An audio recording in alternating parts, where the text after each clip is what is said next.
नमस्कार। दिन भर की बड़ी खबरों में आपका स्वागत है। मैं हूं दामिनी। इस बुलेटिन में आज बात होगी पश्चिम बंगाल में पीएम मोदी की रैली की। ममता बनर्जी की बीजेपी को चुनौती की। जानेंगे कि प्रियंका गांधी की मेरठ की रैली में क्या रहा खास। तमिलनाडु में डीएमके गठबंधन में कांग्रेस को मिली कितनी सीटें, और बुलेटिन के आखिर में बात निजीकरण पर सरकार के जोर की। लेकिन तमाम बड़ी खबरों से पहले एक नजर सुर्खियों पर। बजट सत्र के दूसरे चरण से पहले सोनिया गांधी की पार्टी नेताओं के साथ बैठक। सरकार को घेरने की रणनीति पर मंथन। किसान आंदोलन, तेल की कीमतें बढ़ने और बेरोजगारी के मसले पर भी हुई चर्चा। असम विधानसभा चुनाव के लिए कांग्रेस ने जारी की 40 उम्मीदवारों की लिस्ट। सूची में 20 नए चेहरों को मिला मौका। कांग्रेस विधायक दल के नेता देवव्रत सैकिया का नाम भी लिस्ट में शामिल। त्रिपुरा में भाजपा सरकार के 3 साल पूरे होने पर रैली करेंगे मोदी। स्वामी विवेकानंद स्टेडियम में सार्वजनिक सभा को वर्चुअली करेंगे संबोधित। आईपीएल के 14वें सीजन का शेड्यूल जारी। 9 अप्रैल से चेन्नई में होगी टूर्नामेंट की शुरुआत। 30 मई को अहमदाबाद में होगा फाइनल। सुर्खियों के बाद बात आज की बड़ी खबर की। बीजेपी ने कल पश्चिम बंगाल के लिए अपनी उम्मीदवारों की पहली सूची जारी की और आज पीएम खुद कोलकाता में थे पार्टी के प्रचार के लिए। कोलकाता के ऐतिहासिक ब्रिगेड मैदान पर हुई रैली में पीएम ने वामपंथी पार्टियों से लेकर सत्ताधारी टीएमसी को खरी खोटी सुनाई। उन्होंने दावा किया कि इस बार पश्चिम बंगाल में परिवर्तन होगा। और क्या कहा पीएम ने, देखिए ये रिपोर्ट। एक सप्ताह पहले पश्चिम बंगाल में वाम दलों और कांग्रेस की ब्रिगेड परेड मैदान पर बड़ी रैली हुई थी और आज उसी मैदान में बीजेपी की रैली थी। विधानसभा चुनावों के लिए बीजेपी ने पूरे राज्य में परिवर्तन रथ यात्रा की शुरुआत की थी और ये रथ यात्रा आज कोलकाता में पहुंचकर समाप्त हो गई। इस दौरान ब्रिगेड मैदान पर हुई रैली में पीएम मोदी भी पहुंचे और उन्होंने जमकर टीएमसी पर निशाना साधा। पीएम मोदी ने कहा कि वामपंथियों के विरुद्ध ममता दीदी ने परिवर्तन का नारा दिया था। पश्चिम बंगाल से मां माटी मानुष के लिए काम करने का वादा किया था। पिछले 10 साल से यहां टीएमसी की सरकार है। क्या सामान्य बंगाली परिवार के जीवन में वो परिवर्तन आया जिसकी उसे अपेक्षा थी? ममता बनर्जी बंगाल की दीदी बनने की जगह एक भतीजे की बुआ बनकर रह गई। पीएम ने कांग्रेस वाम दलों के गठबंधन पर भी निशाना साधते हुए कहा कि वामपंथी दल कभी कांग्रेस को जमकर कोसते थे, कांग्रेस के हाथ को काला हाथ बोलते थे। इस नारे के साथ वामपंथी दलों ने 3.5 दशक तक राज्य में सत्ता भी संभाली, लेकिन अब अचानक ये काला हाथ गोरा कैसे हो गया? पीएम ने कहा कि यदि राज्य में बीजेपी की सरकार बनी तो बंगाल की जनता को केंद्रीय योजनाओं का लाभ दिया जाएगा। बंगाल में मौजूदा व्यवस्था ने काफी कुछ बिगाड़ा है।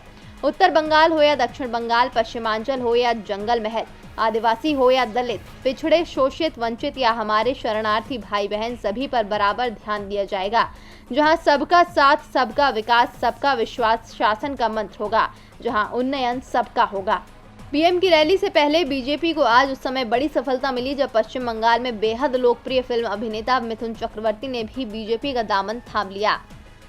पीएम ने कहा कि बंगाल परिवर्तन चाहता है, पूरा परिवर्तन। पश्चिम बंगाल की सीएम ममता बनर्जी ने इसे लेकर पीएम को जवाब दिया है। ममता ने कहा कि परिवर्तन होगा, जरूर होगा, लेकिन केंद्र में परिवर्तन होगा। बीजेपी की सरकार अब केंद्र से भी जाएगी। पीएम जहां कोलकाता में थे तो ममता बनर्जी ने सिलीगुड़ी से उन्हें जवाब दिया। तो क्या कहा ममता बनर्जी ने, देखिए ये रिपोर्ट। बंगाल चुनाव ममता बनर्जी के आसपास सिमटता दिख रहा है। बीजेपी हो या फिर वाम कांग्रेस गठबंधन, सभी के निशाने पर ममता बनर्जी और उनकी पार्टी टीएमसी है। दूसरी ओर ममता बनर्जी लगातार राज्य का दौरा कर अपनी सत्ता को बचाने की कोशिश में जुटी हैं। पीएम मोदी ने आज कोलकाता रैली में ममता बनर्जी की सरकार पर निशाना साधा तो ममता ने भी जवाब देने में देर नहीं की। ममता बनर्जी ने पीएम को खुली बहस की चुनौती दे दी। ममता ने कहा, बंगाल अमन और शांति चाहता है। बंगाल पीएम से जवाब चाहता है, डीजल और पेट्रोल महंगा क्यों है? केंद्र सरकार जवाब दे। पीएम मोदी देश में सबसे ज्यादा झूठ बोलने वाले व्यक्ति हैं। 15 लाख रुपए देने का वादा था, अब तक पूरा क्यों नहीं हुआ? देश भर में गरीबों को राशन फ्री में बांटा जा सकता है, गैस सिलेंडर फ्री में क्यों नहीं दिया जा सकता? इस बार बंगाल में खेला होगा, जरूर होगा। पीएम तारीख और दिन बता दें, मैं उन्हें बहस की खुली चुनौती देती हूँ। ममता बनर्जी आज सिलीगुड़ी में थी और यहां उन्होंने सिलेंडर और पेट्रोल डीजल की बढ़ती कीमतों के खिलाफ मार्च निकाला था, जिसमें भारी संख्या में महिलाएं भी जुटी। बता दें कि पिछले कई दिनों से देश में महंगाई चरम पर पहुंच रही है। पेट्रोल डीजल के साथ साथ रसोई गैस के दाम भी आसमान छू रहे हैं। ऐसे में ममता बनर्जी अब महंगाई के मुद्दे पर ही बीजेपी को घेर रही हैं, जिसके चलते ममता बनर्जी ने यह दावा किया है कि एलपीजी सिलेंडर जल्द ही आम आदमी की पहुंच से बाहर होंगे। हमें अपनी आवाज सुनने के लिए बड़े पैमाने पर प्रदर्शन आयोजित करने की जरूरत है। पश्चिम बंगाल में ममता बनर्जी ने जहां महंगाई को लेकर सरकार को आईना दिखाने की ठान ली है, तो वहीं उत्तर प्रदेश में प्रियंका गांधी ने भी सरकार को आड़े हाथों लिया। प्रियंका गांधी आज मेरठ पहुंची थी, जहां वो किसान पंचायत का हिस्सा बनी। तो क्या कुछ कहा प्रियंका गांधी ने, देखिए ये रिपोर्ट। किसान आंदोलन की गूंज में अपनी आवाज देने आज कांग्रेस नेता प्रियंका गांधी मेरठ के कैली गांव पहुंची। प्रियंका गांधी ट्रैक्टर पर सवार होकर पंचायत स्थल तक पहुंची। दरअसल कांग्रेस पार्टी की राष्ट्रीय महासचिव व उत्तर प्रदेश की प्रभारी प्रियंका गांधी का काफिला जैसे ही हाईवे पर दादरी कट से केली गांव की ओर मुड़ा, वहीं कांग्रेसियों का भारी हुजूम जुट गया। लोगों की भारी संख्या को देखते हुए प्रियंका गाड़ी से बाहर निकल आईं। उसके बाद वो एक महिला कार्यकर्ता और सुरक्षा कर्मियों के साथ ट्रैक्टर पर सवार हो गईं और ट्रैक्टर से ही मंच तक पहुंची। प्रियंका ने कहा कि कृषि कानून को वापस लेने के लिए कितने भी साल लग जाएं, कांग्रेस आपके साथ खड़ी रहेगी। इसके लिए चाहे 100 दिन लग जाएं या फिर 100 साल, कांग्रेस और किसान पीछे नहीं हटेंगे। किसानों की लड़ाई 100 दिनों से चल रही है। सरकार का धर्म था कि किसानों के पास जाकर उनसे बात करती, लेकिन बीजेपी सरकार किसानों का मजाक उड़ा रही है। अंग्रेज सरकार की तरह बीजेपी सरकार भी किसानों को परेशान कर रही है। तीनों कृषि कानून ऐसे कानून हैं जिससे खेती बुरी तरह प्रभावित होगी। कृषि कानून सिर्फ बड़े उद्योगपतियों को लाभ देने वाले हैं। इसके लिए आंदोलन को गांव-गांव तक पहुंचाना है। प्रियंका ने साफ कर दिया कि किसानों के साथ कांग्रेस पूरी ताकत के साथ केंद्र के नए कृषि कानून का विरोध करेगी। सरकार को ये कानून वापस लेने ही होंगे। प्रियंका गांधी जहां किसानों के मुद्दे को लेकर सक्रिय दिखाई दे रही हैं, तो किसानों ने भी साफ कर दिया है कि उनकी लड़ाई तब तक चलती रहेगी जब तक सरकार नए कृषि कानूनों को वापस नहीं ले लेती। किसान नेता राकेश टिकैत ने कहा कि हम बातचीत को तैयार हैं, लेकिन सरकार ही बातचीत नहीं करना चाहती। दूसरी ओर एनसीपी प्रमुख शरद पवार ने कहा कि पीएम कोलकाता तो पहुंच जाते हैं, लेकिन कुछ ही दूरी पर बैठे किसानों से मुलाकात के लिए उनके पास समय नहीं है। इस बीच किसानों के आंदोलन को 100 दिन से ज्यादा का समय हो चुका है, तो आंदोलन को लेकर किसानों की क्या है आगे की रणनीति, देखिए ये रिपोर्ट। दिल्ली की सीमाओं पर बैठे किसानों को 100 दिन से ज्यादा का समय हो गया है और ये किसान अब देश के अलग अलग हिस्सों में पहुंचकर महापंचायत का आयोजन कर रहे हैं। ऐसी एक महापंचायत मुजफ्फरपुर के रामराज कस्बे में हुई, जहां किसान नेता राकेश टिकैत ने कहा कि किसानों की मांग है कि तीनों कृषि कानून पूरी तरह से वापस लिए जाएं और जब तक सरकार किसानों की मांगे नहीं मानती तब तक आंदोलन जारी रहेगा। किसानों की ये रैलियां उत्तर प्रदेश और उत्तराखंड के हर जिलों में होंगी। राकेश टिकैत ने साफ कर दिया है कि आंदोलन और तेज होगा। दूसरी ओर सरकार अभी भी कृषि कानून के फायदे ही बता रही है। कृषि मंत्री नरेंद्र सिंह तोमर का कहना है कि लोकतंत्र में असहमति के साथ साथ विरोध और मतभेदों के लिए जगह है, लेकिन क्या ऐसा भी विरोध होना चाहिए जो राष्ट्र को नुकसान पहुंचाए? ये मुझे दुखी करता है कि जब भी विपक्षी नेता नए कानूनों के बारे में बहस करते हैं तो कभी उन बिंदुओं के बारे में बात नहीं करते जिनका वे विरोध कर रहे हैं। जब भी बदलाव होता है तो उसे लागू करना मुश्किल होता है। कुछ लोग मजाक बनाते हैं, कुछ विरोध करते हैं।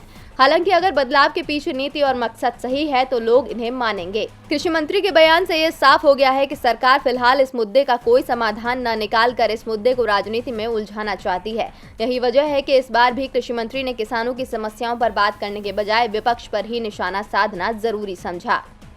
न सरकार झुक रही है और न किसान, इसीलिए समझौता नहीं हो पा रहा, लेकिन तमिलनाडु में जरूर समझौता हो गया। तमिलनाडु में विधानसभा चुनावों के लिए कांग्रेस और डीएमके बीच सीटों पर सहमति बन गई है। सीट बंटवारे को लेकर एक सप्ताह से कांग्रेस और डीएमके के बीच सहमति नहीं बन पा रही थी, लेकिन बाद में डीएमके के प्रस्ताव को कांग्रेस ने स्वीकार कर लिया। तो तमिलनाडु में कितनी सीटों पर चुनाव लड़ेगी कांग्रेस, देखिए ये रिपोर्ट। तमिलनाडु में 2016 में डीएमके सत्ता हासिल करने से चूक गया था और तमिलनाडु में 3 दशक बाद कोई सरकार दोबारा चुनकर सत्ता में पहुंच गई थी। लेकिन इस बार डीएमके अपनी रणनीति में कोई चूक नहीं चाहता। डीएमके ने इस बार वाम दलों को भी गठबंधन में शामिल किया है, साथ ही कांग्रेस को भी अपने पाले में रखने में कामयाब रही है। शुरुआत से कांग्रेस 40 सीटों पर दावा कर रही थी।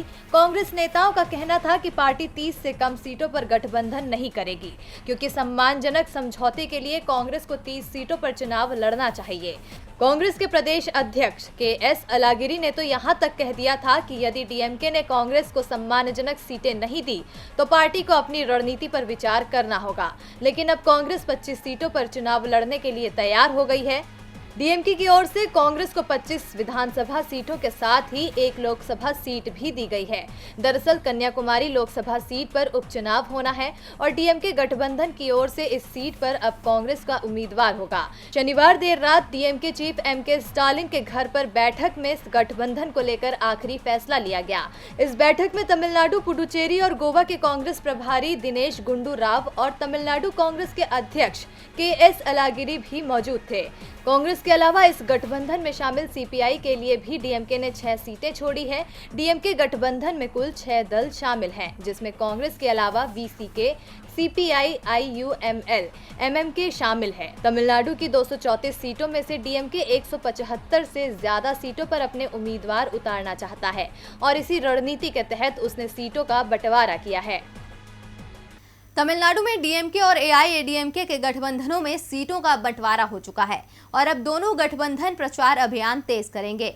राज्य में 10 साल से एनडीए की सहयोगी एआईएडीएमके सत्ता में है, लेकिन इस बार उसकी परेशानी बढ़ी हुई दिख रही है। वैसे परेशानी तो मोदी सरकार की भी बढ़ी दिख रही है। महंगाई, कृषि कानून, बेरोजगारी, तमाम मुद्दों पर सरकार घिरी है और इन्हीं मुद्दों पर विपक्ष अब सरकार की घेराबंदी की तैयारी में है। कल से संसद के बजट सत्र के दूसरे चरण की शुरुआत है, तो क्या है संसद सत्र को लेकर विपक्ष की रणनीति, देखिए ये रिपोर्ट। संसद में अक्सर सत्ता पक्ष और विपक्ष के बीच तीखी बहस छिड़ती है। जहां सत्तारूढ़ दल अपनी बात रखता है तो वहीं विपक्ष जनता के मुद्दे को उठाता है। इस बार फिर संसद का सत्र सोमवार से शुरू होने जा रहा है। राज्यसभा सुबह 9 बजे से दोपहर 2 बजे तक चलेगी, जबकि लोकसभा शाम 4 से 6 बजे के बीच कार्य करेगी।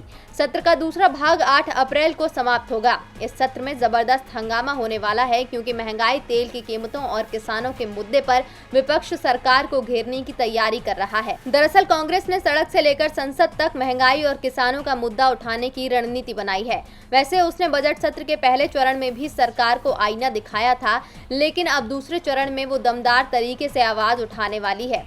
संसद के अंदर और बाहर दोनों जगह ही पार्टी के नेता प्रदर्शन करते नजर आएंगे। कांग्रेस की ये रणनीति मोदी सरकार पर भारी पड़ सकती है, क्योंकि इसी महीने में 5 राज्यों के विधानसभा चुनाव शुरू होने वाले हैं। पश्चिम बंगाल, असम, तमिलनाडु, केरल और पुडुचेरी में चुनाव होने हैं। ऐसे में कांग्रेस जनता से जुड़े मुद्दों को जोर शोर से सदन में उठाएगी। इससे मोदी सरकार की मुश्किलें बढ़ सकती हैं। वैसे ही वो अभी किसानों के मुद्दे पर बुरी तरह से घिरी हुई है, जिसका हर्जाना उसे हरियाणा से लेकर पंजाब के नगर निगम चुनाव में उठाना पड़ा। यहाँ तक कि दिल्ली में भी बीजेपी को हार का मुंह देखना पड़ा। अब अगर किसान का मुद्दा और जोर से गूंजने लगा तो जाहिर तौर पर बीजेपी को इसकी कीमत चुकानी पड़ सकती है। और बुलेटिन के आखिर में बात निजीकरण पर जोर देती सरकार की। बजट के दौरान ही मोदी सरकार ने साफ कर दिया था कि उसका ध्यान विकास से ज्यादा निजीकरण पर होगा और इसीलिए वो अब प्राइवेटाइजेशन को बढ़ाने के लिए तेजी से कदम बढ़ा रही है। नीति आयोग को निजीकरण के लायक सरकारी कंपनियों की पहली सूची तैयार करने की जिम्मेदारी सौंपी है। तो सबसे पहले किस कंपनी को निजी हाथों में सौंपेगी सरकार और क्या है प्लान, देखिए इस रिपोर्ट में। मोदी सरकार की नीतियों की वजह से देश का खजाना खाली हो चुका है। विकास करना तो दूर, सरकार के पास तो देश चलाने के लिए भी पैसा नहीं बचा है।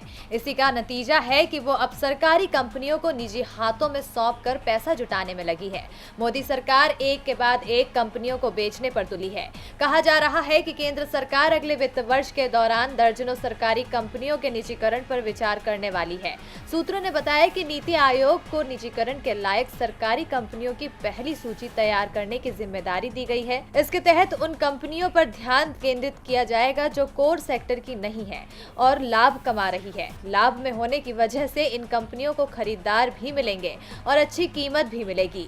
दरअसल मुनाफा कमा रही कंपनियों से शुरुआत करने का मकसद ये है कि निवेशक सरकार की रणनीतिक विनिवेश प्रक्रिया में रुचि लेने लगे। घाटे में चल रही कंपनियों को बाद में निजीकरण के लिए उतारा जाएगा। सूत्रों के मुताबिक सरकार ने निजीकरण के लिए सबसे पहले 2 बैंक बैंकों की सूची तैयार की है। कॉरपोरेशन ऑफ इंडिया और IDBI बैंक का सबसे पहले निजीकरण होगा। इसके साथ ही इनमें एक गैर जीवन बीमा कंपनी, सेल के भद्रावती और सालेम संयंत्र, central electronics cement corporation of India, NMDC का नगरनार स्टील संयंत्र और भारत अर्थ मूवर्स के भी नाम शामिल हो सकते हैं। सरकार की पहली लिस्ट में air India, Bharat petroleum corporation limited, shipping corporation, container corporation of India का नाम भी आ सकता है। यानी साफ है कि जहां से सरकार को ज्यादा कमाई होगी, केंद्र सबसे पहले उसे निजी हाथों में सौंपेगी। और दिन भर की बड़ी खबरों में मेरे साथ इतना ही। देखते रहिए DB लाइव। नमस्कार।